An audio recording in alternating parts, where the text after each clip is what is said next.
Hello, I'm Joseph Malazzi, creator of Dark Matter, and you are listening to Kneel Before Pod. Kneel Before Blog presents Kneel Before Pod.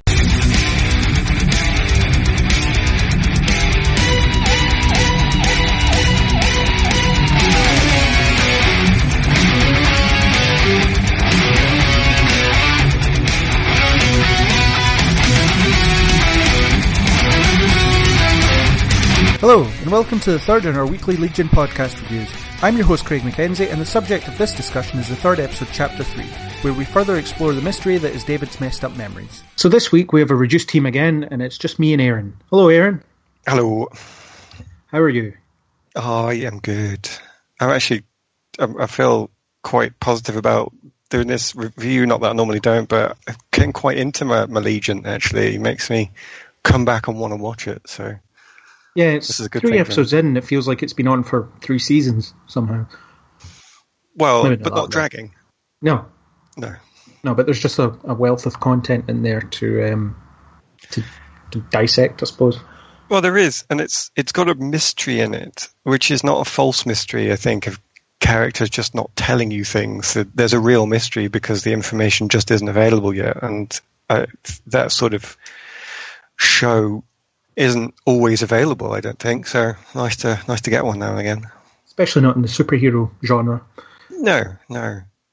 Yeah. But this character lends so well to it with his memory issues. So yes, I don't think we'll get much value out of staying spoiler free. So we'll just go straight into spoiler territory. Can I just say that when you're trying to do this and you're taking your notes for this sort of thing, don't do what I did, which was to listen to the review that we did, well, you guys did for Chapter 2 after watching Chapter 3, because that just blows your mind in terms of what order is going on. So I regret that, and I've tried to correct that by getting a little check on what's happened on the internet.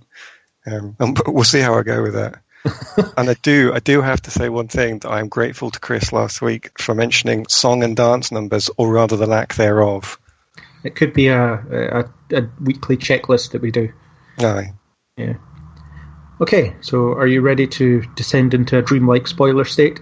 Absolutely, carry on.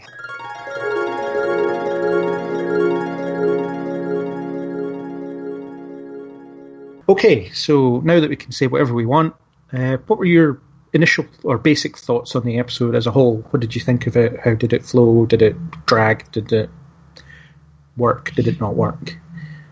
I thought it worked. I thought it had a strong theme of his memories this week, which is only an extension of last week, but there is still more to say. I don't know how much longer they can actually pursue not telling us things, but certainly during a second week of going into his head and trying to figure out what was going on was not unwelcome. And the mystery element was still giving me new things to think about. So I think in terms of speed and relevance, I'm still on board, and I think it's still going in the right direction. Yeah, I'd agree. I liked the episode. I really like that they're spending a lot of time delving into his memories, because it's just such a rich storytelling vehicle, I suppose, or, it's an entire world within itself, and we only seem to be fixating on certain events in his life, but there's so much to them. And I like that David's really unreliable as narrators go, so you don't know if the memories are true, and they seem to change as different factors are brought up. Like when his sister's involved, the memory changes a little bit, because we saw them vaping last week, but then you see the kind of other side of that when his sister calls him out on it. Yes. But I think that will have to naturally come to an end at some point, unless they're going to start giving us new memory centers to go back to. There's only so much more they're going to be able to reveal about the ones they've already given us. So I wonder how long it can actually go before we need to either get an action scene going where he's using his abilities, or they have to actually give us some answers in terms of what's going on and who the various creatures and people are in the memories.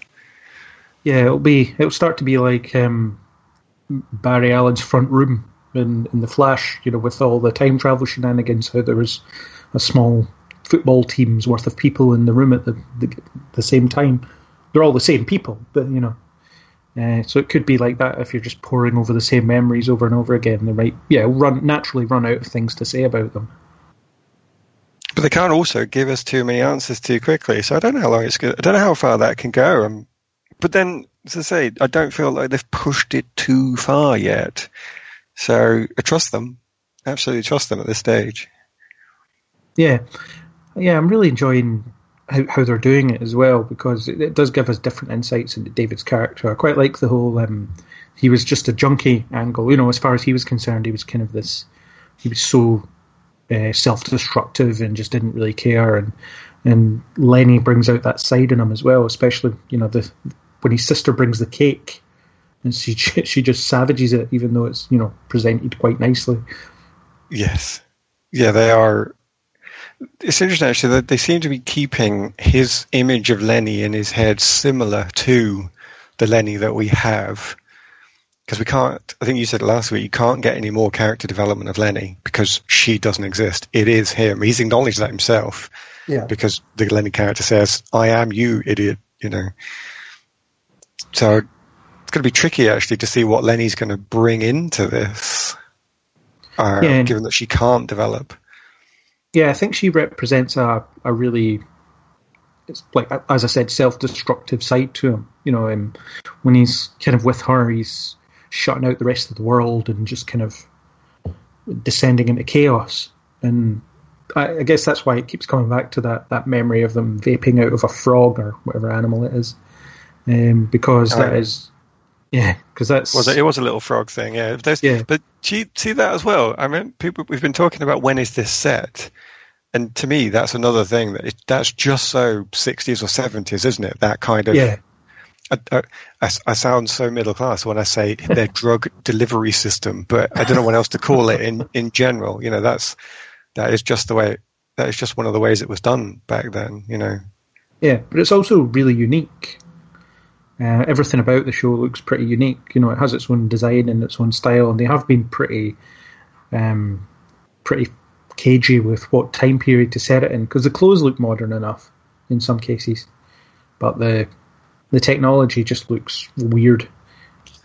Well, I'm still happy that it's 70s. The whole thing is 70s, but we've got the mad science of the people who are on the fringe of society, or the government who've got access to these resources that the general world hasn't.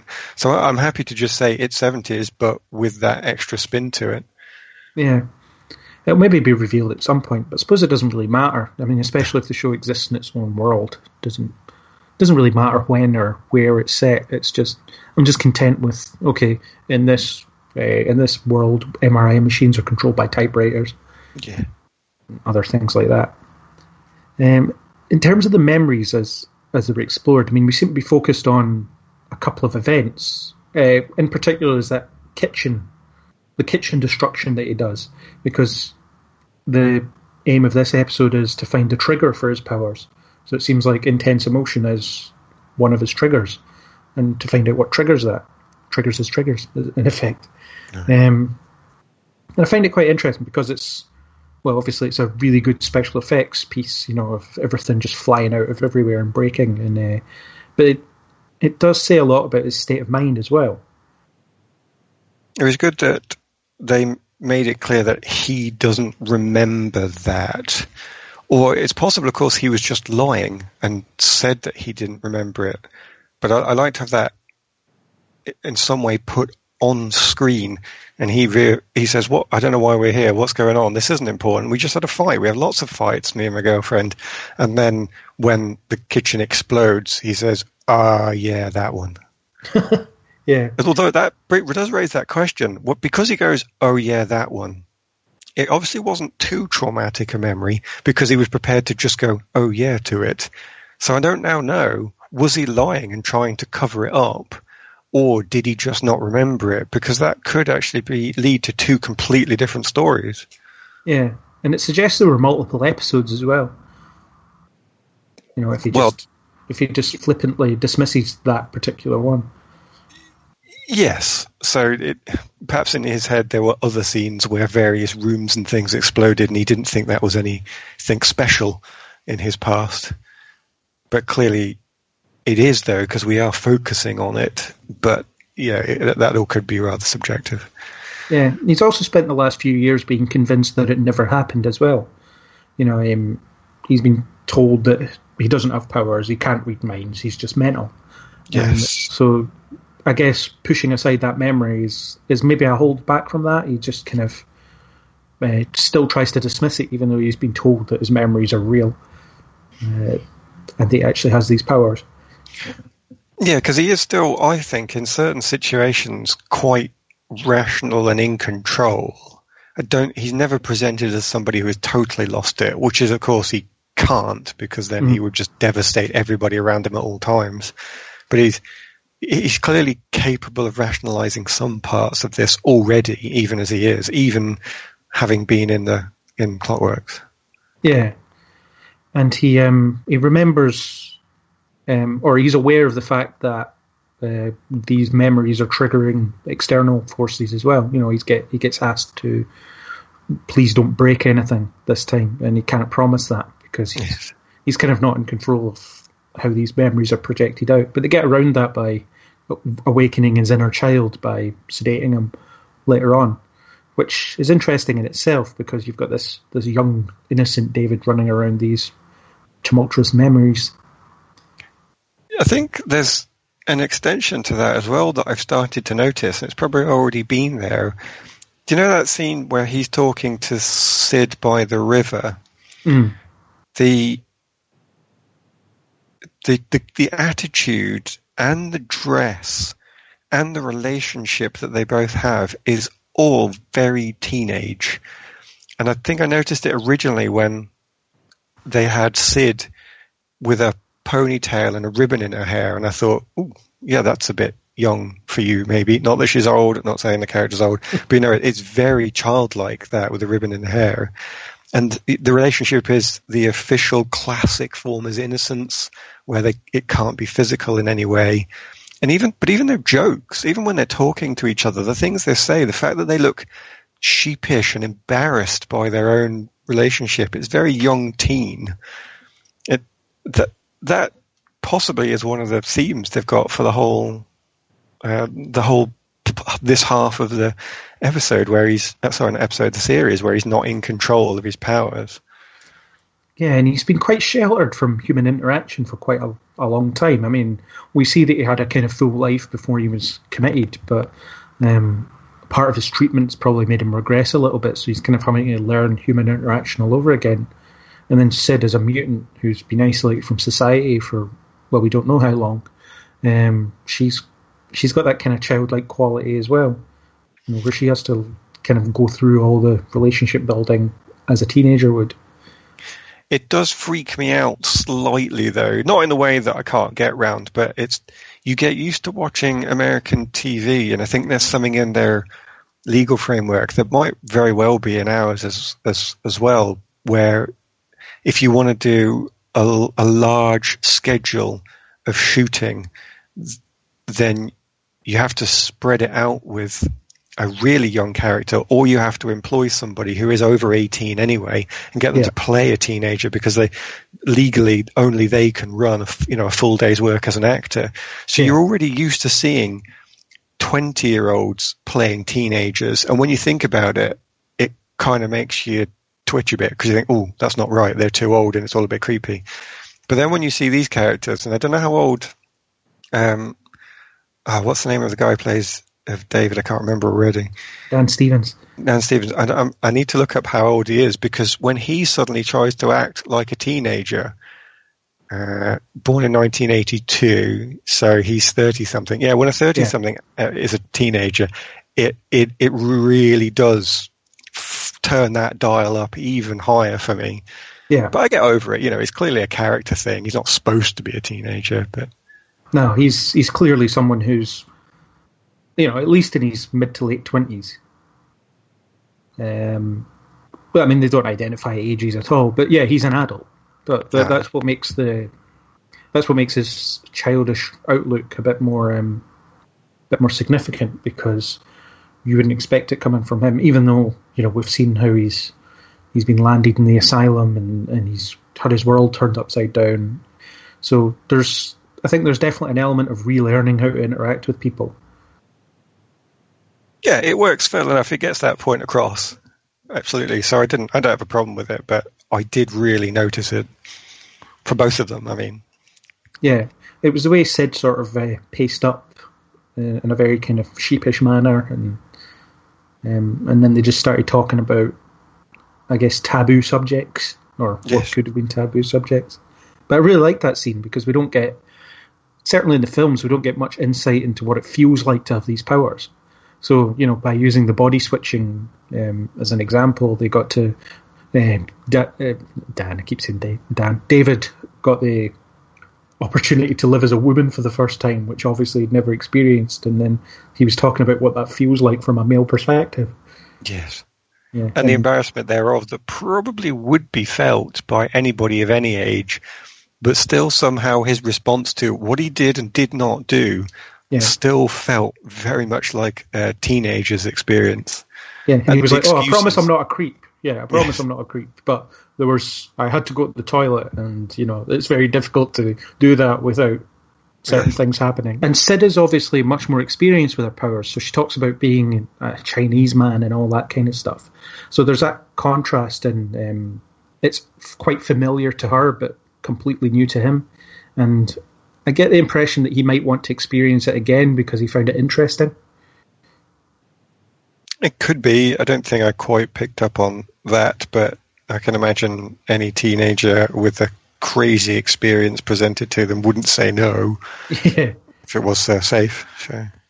Yeah, and I think it's just interesting to explore these things because we'll never know what it's like to have these powers, probably. So you can essentially make it up, but you can almost relate it to human experience. So for David, I suppose it's living out a juvenile fantasy by experiencing what it's like to be a woman for a day or however long it was. I don't think they'll go too far down that based on what we said so far. I think that will just be a cute joke. Yeah. Because as it stands, with what they've done, it does have that innocence to it that makes us react positively to it. But if they really make a big deal out of it, at some point, crossing the line is going to become too easy. Yeah. I wonder what else they could do with Sid's powers at this point, though. I mean, they've already done the body switching and the consequences of it, just by them talking about it. So maybe if a threat gets built up over the season, she'll become one of the bad guys, in inverted commas. It's tricky, really, because they can't use the power. Or rather, I can't see a reason why they would use the power in a tactical sense. And for the most part, I think they are going to be in these tactical situations. There's a fight, there's somebody coming, there's somebody listening. I can see how they could body switch and pretend to be the bad guy to sneak into a base or something, maybe. Yeah. But other than that, I'm not sure how she actively uses the power. It certainly wouldn't be something she uses all the time. No. Not like the other two who rescued him, where one of them one of Ptolemy is using his powers right now in the peaceful points. Yeah. And the other girl, I think Kerry is her name, although I don't know if it's actually been said on screen, but I think Kerry is her name. I'm assuming she's the one who turns people to fiery messes. So she can actively be in the fight. Yeah, and they could use it as an interrogation thing as well. It could be used in both ways. So she infiltrates whatever their facility is, and at the same time they can strap her down and talk to the guy that she's switched with. But that's like a one-shot thing. That's like they do that once in the season. They won't just do that every episode. So. No, you couldn't make a TV series out of that, I don't think. No. I mean, well, it would essentially be Quantum Leap, wouldn't it? But, yes, it would. But it'll be interesting to see how they do that. It depends if they go down a more conventional action route, which I think they will maybe for the last episode or the episode before the last one or something like that, because these mutant powers are kind of there to be used for fun reasons and for action-y reasons, as they often are. But I quite like that we've had 3 episodes of just playing around with them on a different playing field than we're used to. Yeah, absolutely. X-Men First Class is probably the biggest visual example of people dealing with their powers that we've had, because you had Xavier explaining to people how their powers work, and it helps them get in touch with them. And the same kind of thing is happening here, but they're doing it very differently and much slower, of course. Yeah, I do wonder how much of a crossover there's going to be actually with the traditional X-Men that we know, because I'm starting to find similarities as we move through it. It's almost alt-verse, where it's the same but different. You know, there is a house that's got all this technology in it. There are all these mutants hiding from society. And noticeable this week, I assume it was in other weeks, but the little rest discussion room they were in clearly had the X symbol as one of the windows. Yeah. And you feel like it's just teetering around saying, yeah, we pretty much are the X-Men Mansion, but just slightly different. There's X imagery hidden around the place in other parts of it as well. Right. Some of it's more subtle than others, but that window is the most overt one. Yes. But yeah, I don't think it's connected to the films in any way. No, but it feels like they are going to push the connection to the source material. Yeah. Possibly a bit harder.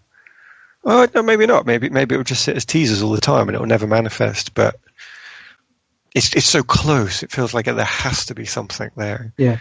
Well, it was like last week I kept hoping that Patrick Stewart would turn up at some point. Well, see on that now, have we now got enough information to say that is not possible? Because I'm trying to go through in my head all the people that would be obviously Charles Xavier and Melanie Bird's husband. I don't know if he's dead or not. I got the impression from the internet that he was dead, but I don't know that I got that from the actual show itself. I didn't know if he was just missing or not. Did you get that? She definitely thinks he's dead. Right. But that presents doubt. Yeah, but his personality's in the coffee machine. But that could just be downloaded. Yeah. That could just be a computer program to mimic him. Yeah, so I guess it is coffee possible. Machine on him. Yeah. And then, did David's father get named this week or possibly last week? And this is where doing Chapter 2 and Chapter 3 as one splurge has really gone against me. But I could have sworn one of those 2 characters was named as Alexander. But now I feel like my memory is as bad as David's is, and I'm totally making that up. I didn't quite catch that. I mean, I know his father was depicted in the previous episode as reading him some pretty messed up bedtime stories. And he's only in shadow, isn't he, at that point? Yeah. So I guess we don't know. I feel like I'm at the moment I'm leaning towards neither of them are Xavier. Yeah. But I guess I don't have the proof to say one way or the other. And Patrick Stewart said this week that he's done with playing that character as of Logan. So they'd never use him, though, would they, in this? Because he'd have to turn up as a 70-year-old and try and look 40. I don't think the first time. Well, I suppose. I mean, people are pushing with the latest Star Wars film. They're pushing the character creation imagery. Can't think of the word. CGI characters to quite a new level, so I could just use his voice, I guess, and then also surely a TV show can't afford that. It all depends. It depends how long the scene is, I suppose. But you've got the fact that Patrick Stewart hasn't really aged much since he started doing Star Trek: The Next Generation, at least not visibly. So, if they brought him in and just were a bit aloof about his age, then I think it would work. See, I think he has. I mean, no offense to the guy. I very much doubt he'll listen to this, but no offense to the guy. But I think he does look older than he did back then. I don't know if that's what they've done with the films, though. Maybe they specifically tried to make him look older, but there's a few Logan, scenes they've definitely oldened him up. But he does look in the some of the previous films. He's looked significantly weaker than he did. He's looked like he he might have needed to sit down that little bit more often. I mean, the poor guy is 70 years old. He's not just going to be running around willy-nilly now, but I definitely don't think he looks as strong as he did when he was Picard. Yeah, I think, especially with the conceit of this show and how messed up it is in terms of timelines and memories and so on, if they had him show up in a flashback but he looks like he does now, it's not necessarily going to be out of place. It's like some of the other things you mentioned already there and said the same of it. It's not needed and it doesn't matter. I think linking it back to Xavier is not something that is going to add any more than a nerd exciting moment to this. Well, they might surprise us and get James McAvoy to turn up. I think, and the age on that might work a bit better actually as well. But I don't think it's going to happen. I don't know what they'll do about his father. It will definitely be revealed at some point. Yeah. There'll be something significant about his father because, going back to the memories, that seems to be, everything is sort of hinging on his upbringing, isn't it? I mean, you've got this whole grotesque figure that chases him through his memories and attacks him. Let's talk about these two figures then, because I want to present my theory here. So you've got the angriest boy in the world is now actually a character in his memories in the Halloween scene and chasing him through his memories in the house. And you've got the demon character that was always been there but sort of sits there in the background. I like to call him just the Blob because he looks kind of like the X-Men character, the Blob. Fair enough. He shall now be referred to as the Blob. So at the moment, I'm liking the angriest boy in the world as either David when he's angry or a representation of his out-of-control powers that did something bad in his past. And I'm liking the Blob as David's opposite, as his good side that is trying to do the right thing with his powers, where the ugliness of the character represents him not understanding them and not being able to think of them as human because he's been told they're bad. So if his powers are bad, why wouldn't they come across as looking ugly? Yeah, and it's definitely something he's running from, because that's something that happens every time it shows up and he runs in the opposite direction. And I think that could be that he's just running from his misunderstanding of his powers. I really don't think that Blob character is going to do anything to harm him. And I actually believe that I don't think the Blob character has purposely done anything to harm anyone, arguably, yet. Yeah. And I want to bring that up with the Melanie Bird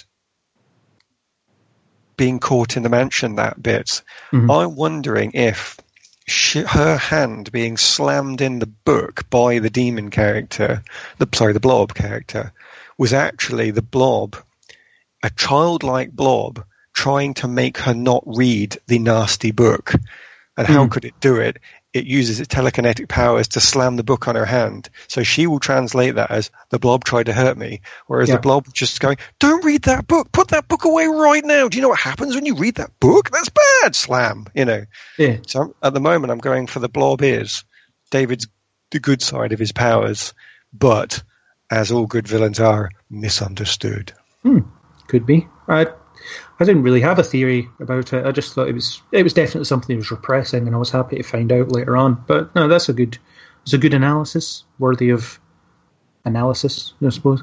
It's worthy of not being dismissed right now until next episode when something horrible happens and it gets an axe out and starts carving out people, and then I'll change my mind.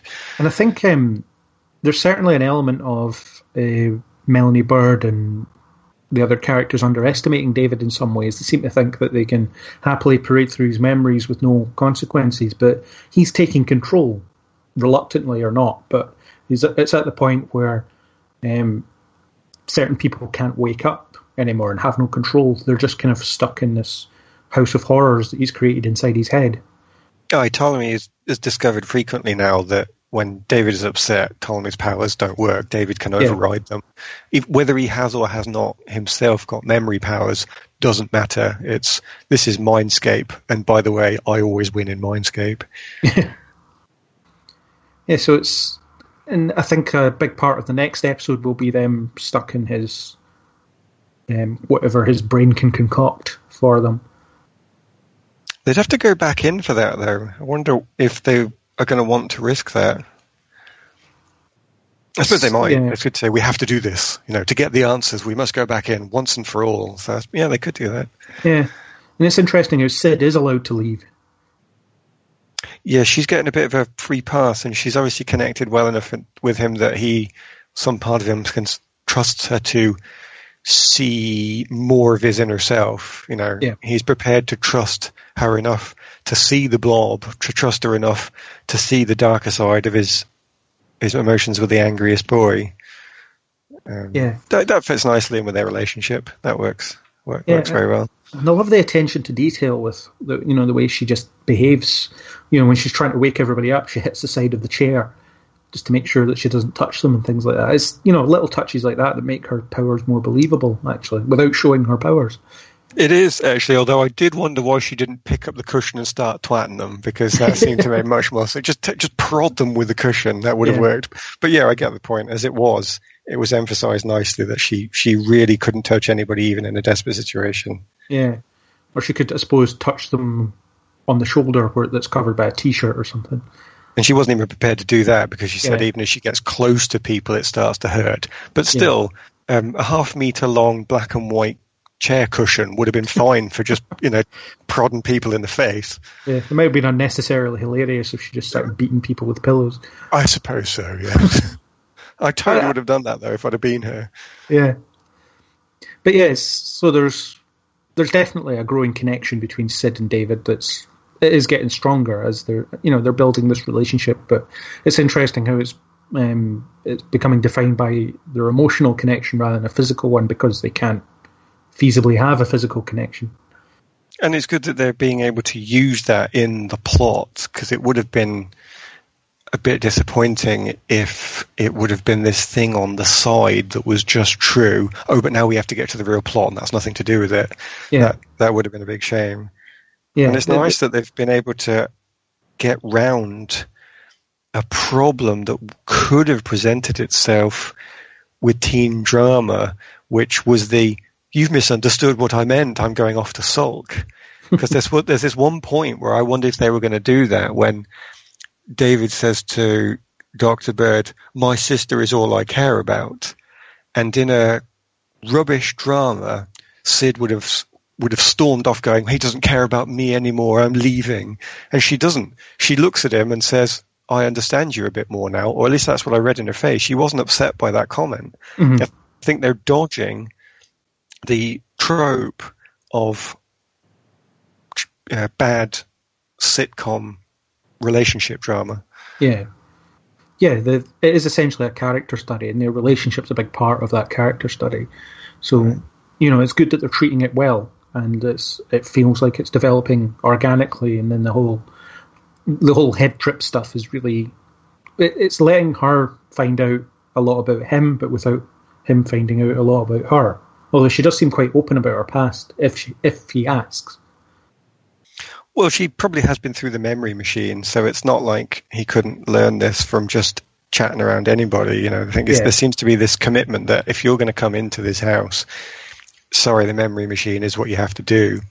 So logically, they've all agreed to share some of their past to everybody, because you probably couldn't live in that environment without doing so.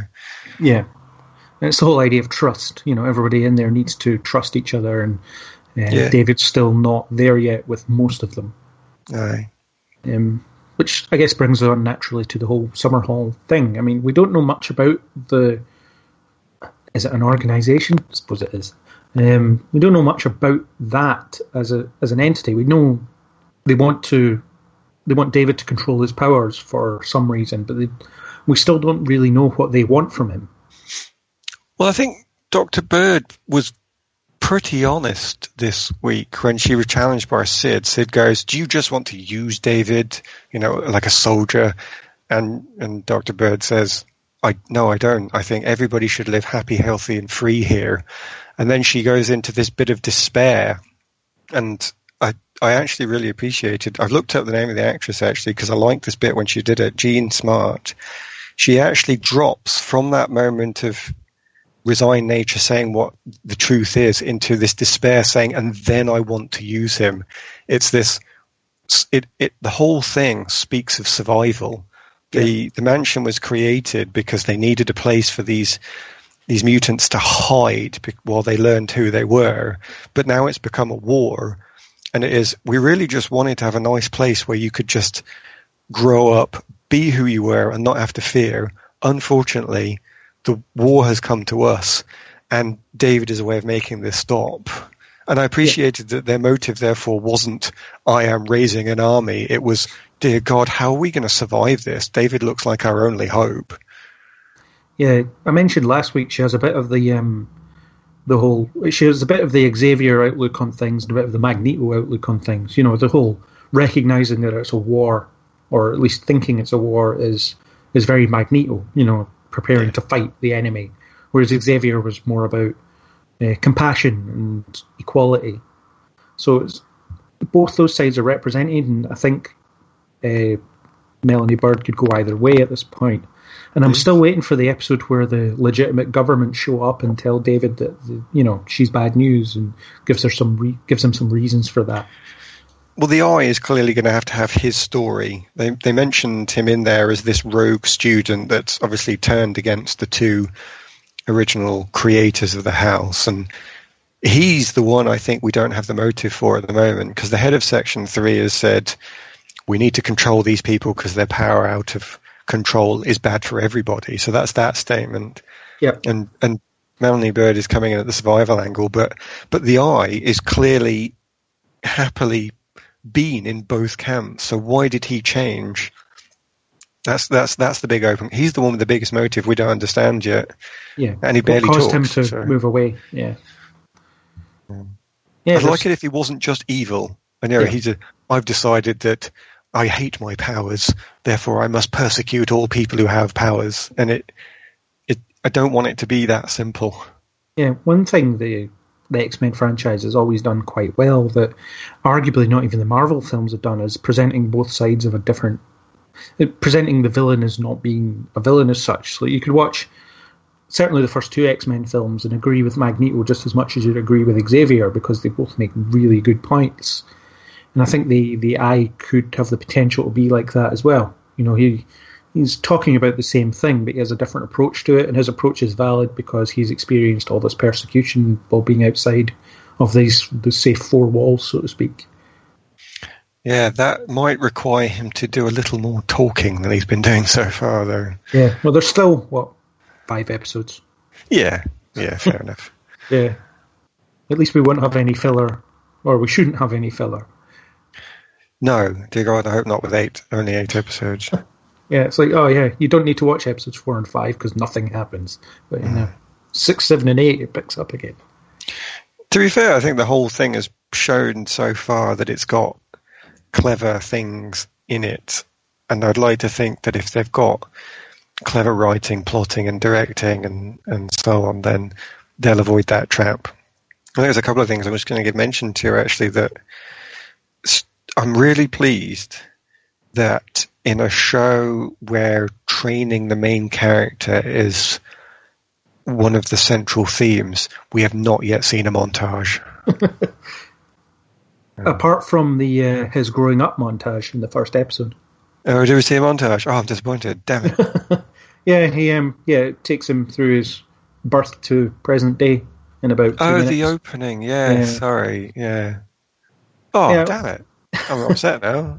I think montages can be fairly effective. It depends how they're done, but I think in this it needs to be a lot slower. They can't show, you can't have a montage of him coming to terms with a memory. I don't think it would work. But if he was, struggling to lift things, then you could easily have a montage of him learning how to lift things.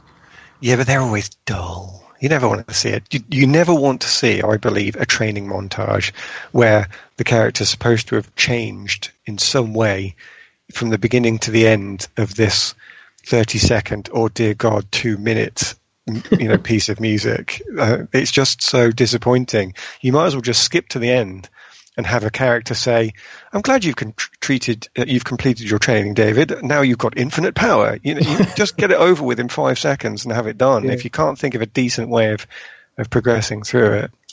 So they've not done a training montage, I'll say that. Mm. Well, speaking as a fan of the Rocky movies, I quite like a training montage now and again. Well, I also think, going back to X-Men First Class, I think that had a really good training montage where everyone was learning how to do stuff. I'll have to go and watch that again then, because I don't have a good memory of a good training montage. So maybe I'll have to watch Rocky. I've never really seen Rocky, so it defined the training montage. Did it, right? Yeah. All right. In that case, I could hold that up as the bar that everybody else has to get to, maybe. Yeah, but the First Class one is really good as well. It has a lot of people learning at the same time, so it keeps cutting to different people doing different things, and the only way to show them developing is over a period of however long it takes is, the montage, because there's just so many characters and they need to be battle ready by the end of the film. Well, I wonder if there isn't always a clever way of doing everything, though, because the other thing I was going to give mention to was they want to do a show where they make a large use of flashbacks. And whenever you're trying to do anything, use any of the tropes, it's always noticeable, I think, when it is a trope and when they've somehow hidden it so it feels like it's purposeful. I think there's lots of shows where you notice something and you want to make sure you don't notice it. So here they've got it where there is a reason we're seeing flashbacks. It's because of the memory machine. And we use the memory machine. We don't just use it on David. We use it on everybody that comes in. So it feels like they've found a way of doing flashbacks where it doesn't stick out as a pure plot device. And I appreciate that anytime somebody tries to work in a trope in such a way. Yeah, well, they're interactive flashbacks, aren't they? I mean, he could walk up to people in those flashbacks and ask them questions. Other times he is actually just in the memory watching. It's been that way in some of the previous episodes. Yeah. But I think there's always been a reason why he is currently reviewing that memory that doesn't seem to be just and cut so you, the audience, can see information that you need. Because sometimes it cuts to things that don't even necessarily explain something. Yeah, well, he's warned in the last episode to not interact with the memory because then he'll change the memory. Yes. I mean, he won't change what happened, but he'll change how he remembers what happened. Aye. So I'm fairly sure that rule is going to be broken. I mean, it kind of has already, I suppose, but it will be broken at some point in a big way, because otherwise they wouldn't mention it. It's the Chekhov's gun trope. Well, not trope. The Chekhov's gun literary device. If there's a gun mentioned somewhere, it will go off at some point in that story. Well, pretty much his entire memory of his youth around the angry boy has just been torn apart by this last episode, hasn't it? In fact, all the episodes have just had the little boy running through them. Yeah. And that must bend the memory somehow. So I think they've already started to blend quite a few of them. Yeah. Yeah, there's lots of places that you can go. I can't even think of what might happen this week. Well, you might have hit on it already with the they decide they have to go back in one more time to get some real answers, because Sid's now going to come out and say, right, there was this guy with a big papier-mâché head that's trying to kill us, and then Melanie Bird has now found there's a dark force in there. Whether she saw the demon, the blob character or not, I don't know, but other characters can now come out and start talking about this, so presumably they have to take that information and try and make sense of it in a way that David can't. Yeah, and I'm looking forward to it. I mean, it's 2 days from now, as in time of recording, not in time of uploading. It's probably 1 day from now. Do you have any theories on what they're going to do with the angriest boy in the world situation and the supposed or hinted death of the mother? I think I suppose it's possible that he accidentally killed his mother. I was wondering that as a base idea, and they could go down that route. It's a bit obvious, though.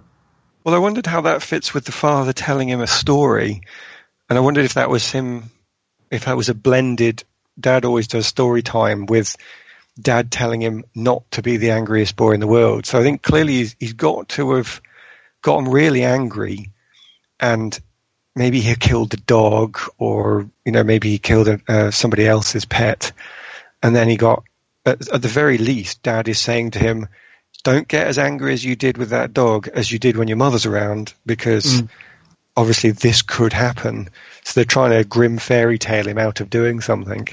Of course, the other possibility is simply that, as you say, he did get angry with his mother, and his dad never able to forgive him for that. But the reason why I've not thought that second route is possible is because his sister still loves him so much.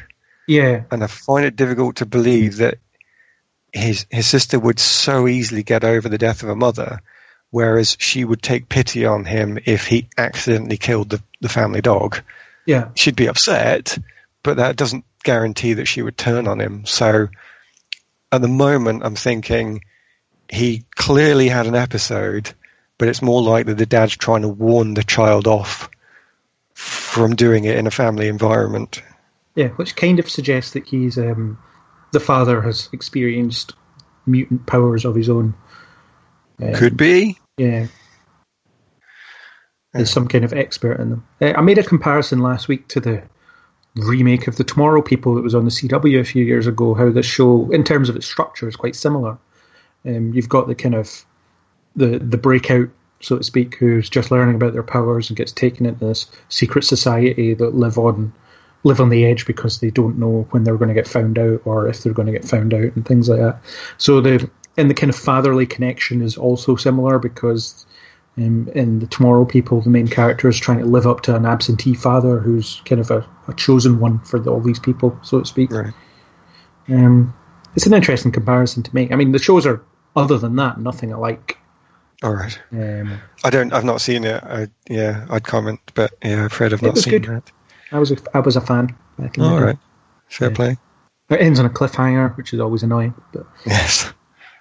yeah, I think unless you have anything burning, I think we've exhausted this episode in terms of at least the main stuff. I got a couple of things I might just chuck out there, and they can be questions to the floor, if not actual points. Seeing as this show definitely has hidden things for us to encounter, because you've seen a lot more of the X-Men. I don't want to call them Easter eggs, but little hints in the background. I wonder if there's going to be anything to do with the story where he says Snicker Snack. Part of the story is that that he reads out "Angriest Boy in the World." Snicker Snack is what causes the death of the mother, and that is blatantly lifted, I assume, from Alice in Wonderland, because the Jabberwocky kills with the Snicker Snack.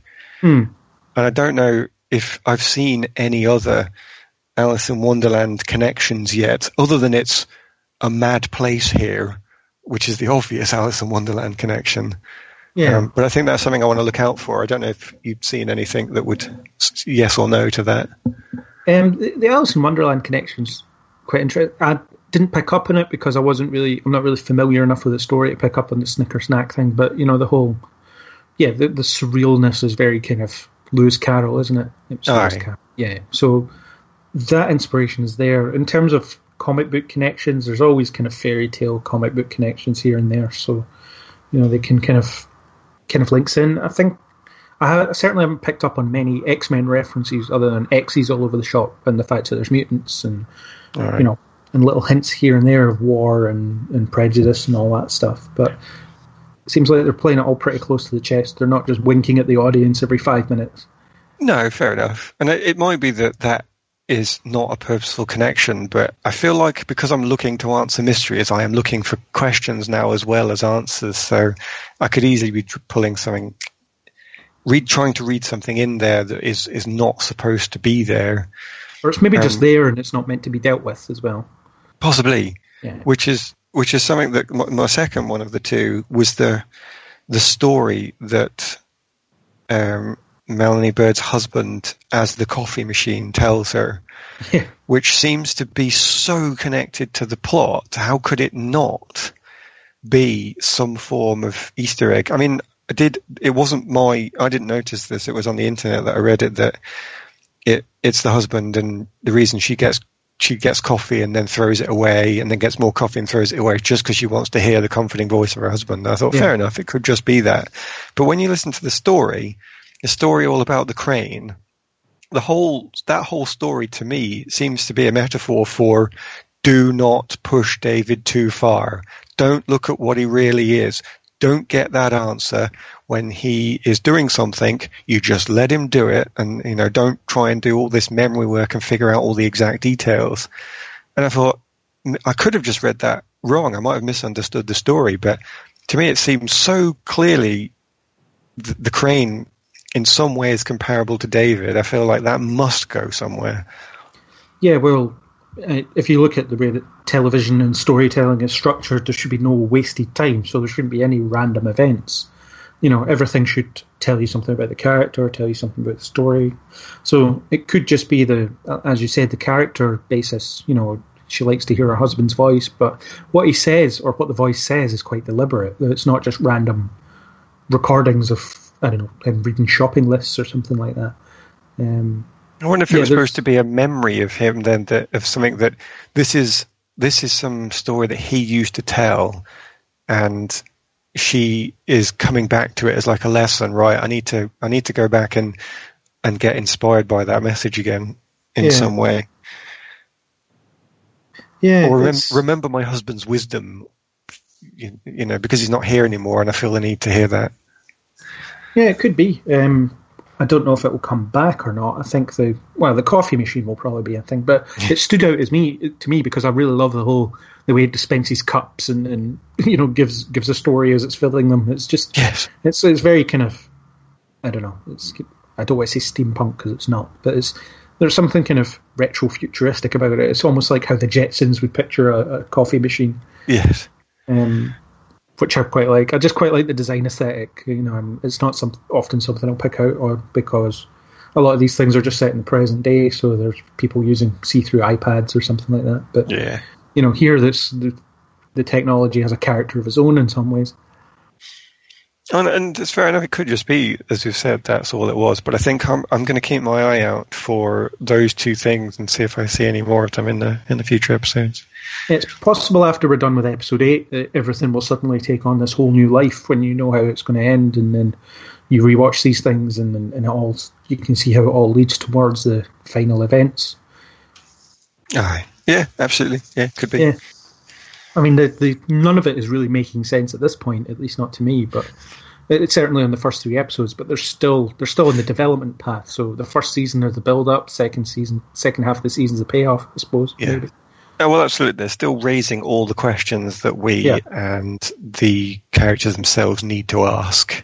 Yeah. We'll slowly now move into answers as well. Yeah. So roll on this week and see how it pans out. Absolutely. Yeah. So anything else, or were those your last 2 points? No, those are my 2. I wanted to get them in just because they stood out for me, but that's it. Yeah. The only last thing for me is no dance number this week again. Thank you for mentioning that. I am equally as disappointed as I would have been last week. For one night only. Yes. It was. No more Bollywood. No, apparently not.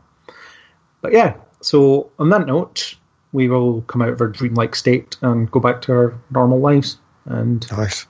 And we'll revisit this next week. So thank you for joining, Aaron. Thank you. Thank you. That was our discussion on Chapter 3.